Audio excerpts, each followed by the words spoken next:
یہ کرم رب کریم کا ہے، مجھے درود پاک سکھا دیا۔ یہ عطا ہے میرے آقا کی، مجھے خادم درود بنا دیا۔ آج میں اس ویڈیو میں آپ لوگوں کو درود خضری کے وظائف بتاؤں گا۔ درود خضری کے وظیفے بتاؤں گا۔ بہت سارے وظیفے ہیں، کچھ وظیفے میں آپ لوگوں کو درود خضری کے بتائیں گے۔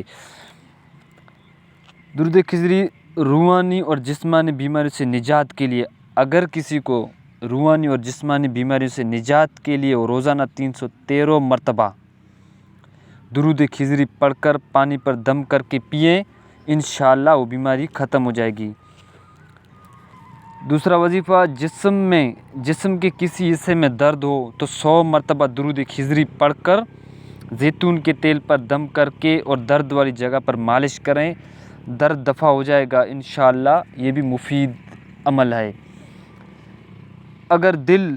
اگر دل گھر اور زندگی میں سکون کے لیے، اگر کوئی چاہتا ہے کہ میرے دل گھر اور زندگی میں سکون کے لیے روزانہ 313 مرتبہ درود خضری پڑھ لیں، معمول بنا لیں انشاءاللہ۔ حضور نبی کریم صلی اللہ علیہ وسلم کی زیارت کے لیے بھی نماز عشاء کے بعد 400 مرتبہ درود خضری پڑھا جائے۔ حضور کی زیارت کے لیے نماز عشاء کے بعد 400 مرتبہ درود خضری پڑھا جائے، انشاءاللہ ضرور زیارت ہوگی۔ اگر جن کے رشتے میں رکاوٹ ہو، وہ 21 روز تک، اگر کسی شخص کے رشتوں میں رکاوٹ ہو، 21 روز تک نماز تہجد کے بعد 100 مرتبہ درود خضری پڑھ کے دعا مانگے، انشاءاللہ مسئلہ حل ہو جائے گا۔